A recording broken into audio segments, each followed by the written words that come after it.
BFM Business, 6h, 9h, Stéphane Soumier réveille la planète éco.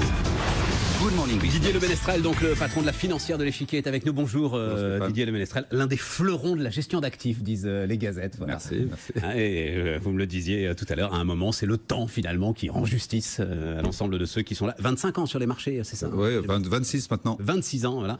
Rapprochement avec Primonial, mais ça, on en reparlera un peu plus tard, mais qui va vous permettre de gérer à peu près 10 milliards d'euros d'encours, c'est ça que voilà, et puis d'avoir accès à une distribution encore plus forte en France.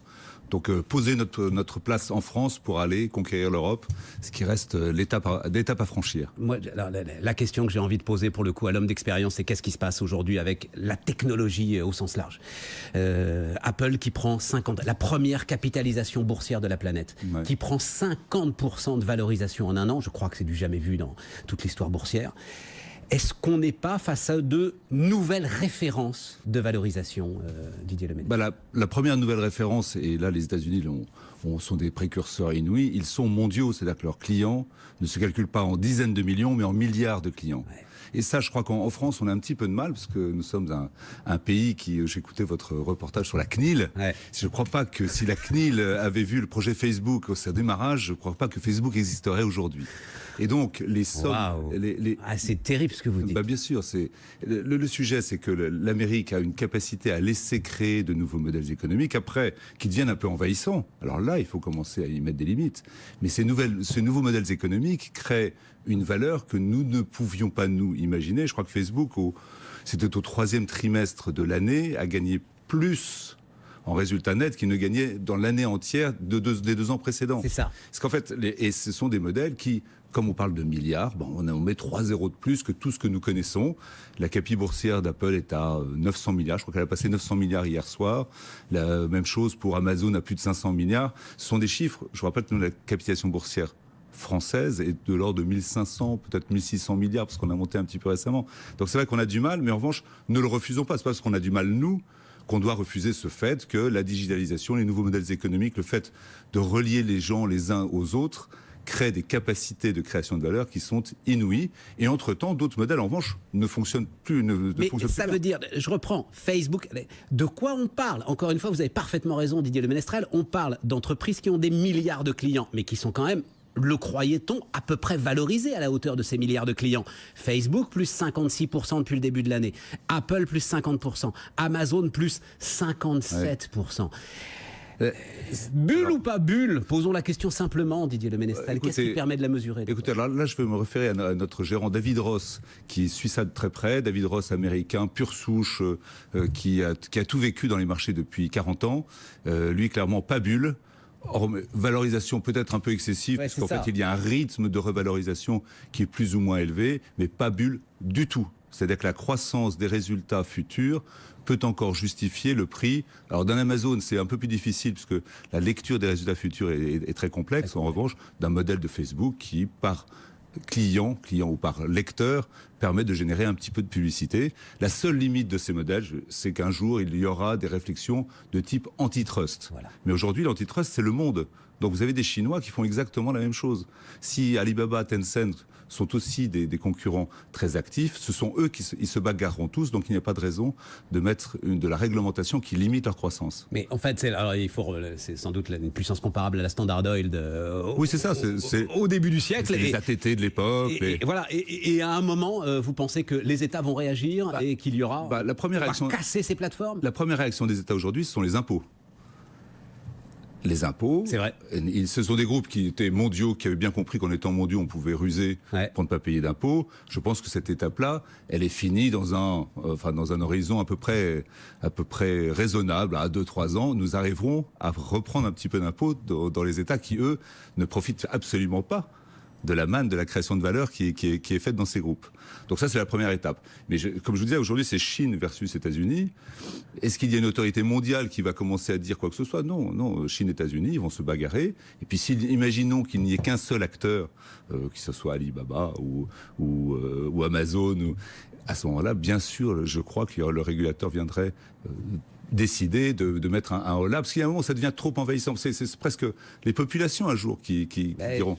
Et l'avantage... Vous savez, Laurent Alexandre, notre nouveau gourou, là, hein, voilà, vous dites, Laurent Alexandre dit il y aura des manifestations pour défendre Google et Facebook si jamais on veut les casser. Oui. Il pense que les peuples sont prêts à un moment. Mais ça qui est extraordinaire, c'est que ces modèles-là ont intérêt à faire très attention. C'est que la roche tarpéienne, même pour eux, sera pas si loin du... Mais bien sûr. Je veux qu'on parle de marché et de valorisation, Didier Le Ménestrel. Donald Trump a fait un tweet cette nuit. Waouh, 70 records du Dow Jones en un an. On n'avait jamais vu ça.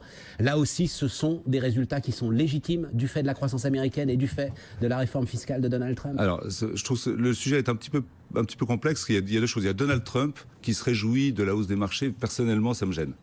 C'est vrai ? Ah bah oui. Qu'un président d'un État... Est-ce que c'est la retraite des Américains, c'est la retraite de ses électeurs Ouais, on va dire que j'espère pour lui que ce n'est pas que une sorte de dernière vague de valorisation, parce que je trouve que ça n'a pas beaucoup... S'il se retrouve avec 25% de baisse dans 2 ans, de quoi il aura... Ça n'a pas beaucoup de sens. Ouais. En revanche, il est vrai que les États-Unis sont définitivement ancrés dans leur repère qui est l'argent. Et ça, c'est effectivement, vous avez tout un modèle social et politique qui resacralise l'argent, ce qui, pour nous aussi, est un peu choquant, parce que c'est mon métier, mais c'est pas forcément mon objectif de vie. Vous voyez, c'est des choses différentes. C'est ça qui freine les marchés européens, parce que on est content, on a pris quoi, 11-12% à Paris. Non, les marchés européens, c'est vraiment que les modèles économiques qui créent énormément de valeur ne sont pas là. Ah non, soyons bien clairs. Aujourd'hui, les marchés sont très bien valorisés parce que les taux sont à zéro, donc tous les prix des actifs sont très bien valorisés. En revanche, la dynamique de création de valeur qui fait qu'on va aller mettre des hausses de cours de bourse très, très, très élevées, cette dynamique, elle est plutôt dans ces modèles digitaux, dans ces nouveaux modèles de publicité, dans ces nouveaux modèles de distribution.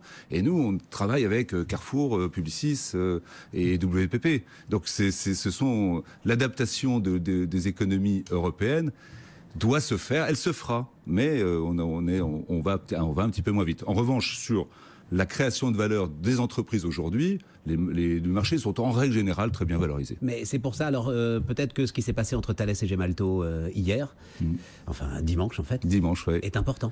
Oui, et c'était une très bonne nouvelle parce que déjà sur Gemalto, je trouvais que l'offre était à minima. Et c'est l'offre d'Atos et le fait que Thales soit intervenu et n'ait pas eu peur de dire moi je mets un petit peu plus parce que j'ai une stratégie avec une rapidité d'exécution très importante. C'est bien, ça reste un petit cocorico bien français, même si Atos l'était, mais c'est vrai, Thales avec sa logique sa logique de technique et de technologie, à mon avis, Gemalto, il sera mieux logé. Mais je voulais pas arbitrer entre Thales et Atos. C'est l'idée d'un groupe de technologie qui grossit, c'est l'idée d'un groupe de technologie qui prend une échelle européenne. Mais vous avez commencé en disant quelque chose de terriblement vrai, je crois. La CNIL aurait sans doute empêché Facebook en France de devenir Facebook. Il faut maintenant qu'on fasse peut-être aussi du marketing de marché, c'est-à-dire qu'il faut à un moment que l'ensemble de notre vieux CAC 40 change de logiciel, c'est le cas de le dire, et accueille l'ensemble de ces boîtes de techno sans avoir peur. On a l'impression que les experts du CAC 40 ont peur de leur ombre, ont peur justement de ces boîtes de techno. C'est toujours un petit peu compliqué, parce que déjà il faudrait qu'il y ait de grands acteurs. Alors c'est là où Thales, Gemalto, Thales, pourquoi pas, voilà, c'est ça. Mais c'est déjà là, il y a Dassault Systèmes, il y a le fait est que les outils disponibles, ils ne sont pas encore là. Capgemini reste un petit acteur du monde de l'IT dans le monde. Comment faire pour aller beaucoup plus vite? Alors, je sais pas, il y a des forces en présence. Je crois que nous avons des managements qui sont de grande qualité. La finance est un tout petit peu plus populaire aujourd'hui. Il y aura un avenir à notre économie financière cotée en France que s'il y a un environnement qui est favorable. Aujourd'hui, réjouissons-nous, il est beaucoup plus favorable qu'il y a quelques années. On a perdu beaucoup de temps quand même depuis la crise. Mais je ne vais pas beaucoup plus loin parce que c'est vrai que l'environnement était très très très difficile il y a encore un an. Le temps perdu ne se rattrape plus, dit le poète. Voilà, c'est pour terminer cet entretien. Merci d'être venu nous voir. Merci à vous. Didier Le Ménestrel, le patron de la financière de l'échiquier sur BFM Business.